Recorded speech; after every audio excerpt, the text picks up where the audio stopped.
ஆட்சியில இருக்கும் போது இழிவா பேசுறதும் அதே போல எதிர்கட்சி தலைவர் ஆயிட்டா கபட நீதிக்கு வடிப்பதும் வேடிக்கை ஆயிருச்சு எடப்பாடிக்குன்னு சொல்லிட்டு திமுக ஒரு அறிக்கை விட்டு எந்த அடிப்படையில் நீங்க கேள்வி கேக்குறீங்க?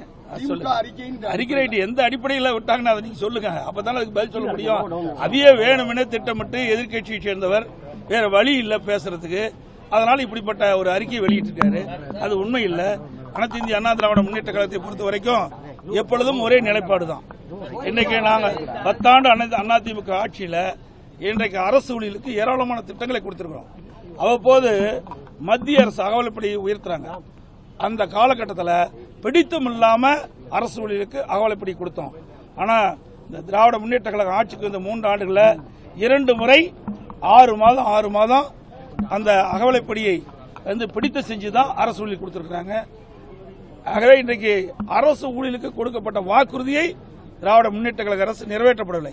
தேர்தல் நேரத்தில் திராவிட முன்னேற்ற கழகம் ஆட்சிக்கு வந்தவுடன் அவர்களுக்கு பழைய ஓய்வு திட்டம் கொடுக்கப்படும் என்று அந்த தேர்தல் அறிவிப்பில் கொடுத்தாங்க, தேர்தல் பரப்புரையில் வெளியிட்டாங்க. ஆனால் இதுவரைக்கும் பழைய ஓய்வு திட்டத்தை நடைமுறைப்படுத்துவோம் என்று திமுக அரசு அறிவிக்கவில்லை, திரு ஸ்டாலின் அறிவிக்கவில்லை. அதற்காக அரசு ஊழியர்கள் தொடர்ந்து போராட்டம் நடத்தி கொண்டிருக்கின்றனர். அதை குறித்து தான் நான் நேற்றைய தினம் அறிக்கை விட்டேன். அதற்கு தான் இந்த பதில் அறிக்கை விட்டுருக்கேன். இப்ப பிரச்சாரத்துல கூட அதை நான் கண்டிப்பா கொடுப்பேன் அப்படிங்கிற மாதிரி அரசு ஊழியர்களுக்கு ஆசையில் சர்க்கரைனா சொன்னா இனிக்காது, வாயில் போட்டா தான் இனிக்கும். ஏன் அத்தனை 3 வருஷம் ஏன் நடைமுறைப்படுத்தல? ஆக தேர்தல் வரும்போது ஆசை வார்த்தை சொல்லுவாங்க, வாக்குகளை பெற்றுவாங்க, தேர்தல் முடிஞ்ச பிறகு விட்டுருவாங்க. அதுதான் திமுகவுடைய வாடிக்கை. திராவிட கட்சிகளால எந்த பயனும் இல்லைன்னு அன்புமணி ராமதாஸ் சொல்லியிருக்காரு. திராவிட கட்சிகளால எந்த பயனும் நாங்க அனுபவிக்கல. அப்புறம் ஏன் எங்களோட கூட்டணி வச்சுட்டு இருக்காரு? பயனே இல்லையில. அப்புறம் எதுக்கு எங்களோட கூட்டணி வச்சுட்டு இருக்காரு மாறி மாறி? ஆக அவர் ஒவ்வொரு தேர்தலையும் ஒரு நிலைப்பாடு, ஒரு நிலையான கொள்கை இல்லாத கட்சி பாமக கட்சி. ஜெயலலிதா மேல எங்களுக்கு மிகுந்த மரியாதை இருக்கு, இப்போ எப்போ இருக்கு. ராஜ்நாத் சிங் பேசுறாரு சார், மத்திய அமைச்சர். பரவாயில்ல தானே, எங்க தலைவர் மீது இவ்வளவு நம்பிக்கை வச்சிருக்காங்கல்ல. அனைத்து இந்திய அண்ணா திராவிட முன்னேற்ற தலைவர்கள் எப்படி ஆட்சி செய்தார்கள், மக்களுக்கு எப்படி தொண்டாற்றுகள், அதெல்லாம் தெரிந்த காரணத்தால எதிர்கட்சியினர் கூட எதிரணியில் இருக்கின்ற கூட எங்க தலைவர்களை புகழ்ந்து பேசுவது எங்களுக்கு மகிழ்ச்சி. இல்ல உங்க வாக்குகளை குறி வச்சு அவங்க பேசலையா? வாக்குக்கு இதுக்கு என்ன சம்பந்தம் இருக்குது? வாக்குக்கு அதிமுக கட்சி, பாரதிய ஜனதா கட்சி நல்லது செய்தா நல்ல பண்புள்ளவர்கள் பாராட்டுவாங்க. அந்த நிலையில் அவருக்கு பாராட்டு உங்களால சார் பாராட்டுவாங்க, தலைவர்களை பாராட்டுறாங்க. ஆமாங்க, மறைஞ்ச தலைவர் தான் பாராட்டுவது மரபு. மறந்த தலைவர் தான் பாராட்டணும். இன்னைக்கு அவர்கள் நாங்க இருக்கிறோம், எங்களை அவர்கள் இருக்கிறாங்க, எப்படி எங்களை பாராட்டுவாங்க? சார், முதல்வர் பிரச்சார கூட்டத்தில் பேசும்போது எடப்பாடி பழனிசாமி அவங்க அதிமுக குத்தகைக்கு எடுத்திருக்கிறாரு அப்படிங்கிற மாதிரி பேசுறாரு.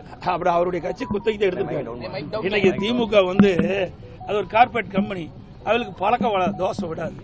நாங்க அப்படி இல்லை. நான் ஏற்கனவே எல்லா பொதுக்கூட்டத்திலும் சொல்லிட்டேன், நான் ஒரு தொண்டை, தலைவர் கிடையாது. அவர்கள் போல குடும்ப வாரிசு அரசியல் அதிமுகவில் இல்லை. 100% பாருங்க, இந்த வரலாறு பாருங்க.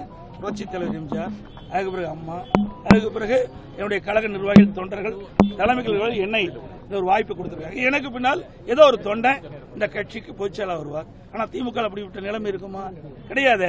அவரெல்லாம் குத்தகைக்கு எடுத்து நடத்துகின்ற கட்சி திமுக கட்சி. அந்த பழக்க தோசை அவர் சொல்றாரு. இங்கேயும் நிறைய வாரிசுகளுக்கு வாய்ப்பு கொடுக்கப்பட்டிருக்கலாம் சார். இப்போ அதாவது 2 புரிஞ்சுக்கணும். வாரிசுங்கிறது கட்சியில தொடர்ந்து அந்த கட்சியில தலைமையேற்பு தான் வாரிசு. சட்டமன்ற உறுப்பினர், நாடாளுமன்றம் மாறி மாறி வரும். இன்னைக்கு இவர் இருக்காரு, நாளைக்கு இன்னொருத்தர் போடுவாங்க. அது வாரிசு கிடையாது. அது எப்படி வாரிசுன்னு சொல்ல முடியும்? இன்றைக்கு ஒரு தொகுதியில் போட்டிடுறான்னு வச்சுக்க, மதுரை கிழக்கு தொழில் ஒருத்தர் போட்டிடுறான்னா அடுத்தது வேற ஒருத்தர் போட்டிடுறாங்க. அது வாரிசு கிடையாது. ஆனா ஒரு கட்சிக்கு போது அந்த கட்சியை சேர்ந்த தலைவராக இருக்கும்போது அவர் குடும்பத்தை சேர்ந்த உறுப்பினர் அதற்கு தலைவராகின்ற போது அது வாரிசு. அது அப்படிப்பட்ட கட்சி திமுக கட்சி. சார், ஒரு மனுஷன் போய் பேசலாம், ஏக்கர் பேசக்கூடாதுன்னு சொல்லி ஸ்டாலின் உங்களை தொடர்ந்து விமர்சனம் பண்றாரு. ஏக்கர் போய் பேசுறீங்க. நான் தெளிவா எல்லா பொதுக்கூட்டிலும் சொல்றேன், நான் என்ன போய் பேசுறேன்னு அவர் விளக்கவே. ஆனா அவர் தொடர்ந்து போய் பேசிட்டு இருக்காரு. என்னெல்லாம் பேசிட்டு இருக்காரு நான் எல்இடி போட்டு காட்டல. இன்னைக்கு சென்னையில் மிக்ஜாம் புயல் வந்தது, எப்படிலாம் போய் பேசினாங்க. உங்க ஊடகத்தில் இருக்கிறதா செய்தி தான் வெளியிட்டேன், நான் ஒன்னும் தனியாக வெளியிடல. உங்க ஊடகத்தில் படம் பிடிக்கப்பட்டு தொலைக்காட்சியின் வாயிலாக வெளியிடப்பட்ட செய்தியே எல்இடியில் தெரிவிச்சேன். ஒவ்வொரு அமைச்சரும் ஒன்று சொல்றாங்க. அதுல முதலமைச்சர் சொல்றாரு, அந்த மழை நீர் வடிகால் வசதி 99% முடிஞ்சு போச்சுங்கிறார். எல்லாம் மழை பெஞ்சு மக்கள்லாம் பாய்ச்ச பிறகு அதே துறை அமைச்சர் 38% முடிஞ்சிருக்காரு. இதுதான் பச்சை பொய்.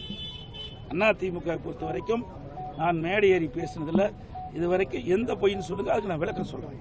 அது தெளிவா சொல்லிட்டு மேடையிலேயே ஆனா அவர் என்ன தேர்தல் நேரத்தில் 2 சட்டமன்ற தேர்தல் போது 2021 சட்டமன்ற பொது தேர்தல் போது 520 அறிவிப்புகளை விட்டார். 98% நிறைவேற்றிருக்கிறார். அது பொய் தானே? பேச மாட்டேங்கிறீங்களா? ஊடக பத்திரிகை மக்கள்கிட்ட எவ்வளவு திட்டங்கள் நீங்க தானே அந்த 520 அறிவிப்பு வெளியிட்டீங்க ஊடகத்தின் வழியில, அதுல எவ்வளவு நிறைவேற்றி உங்களுக்கு தெரியும். இந்த கேள்வி அவர்கிட்ட கேளுங்க.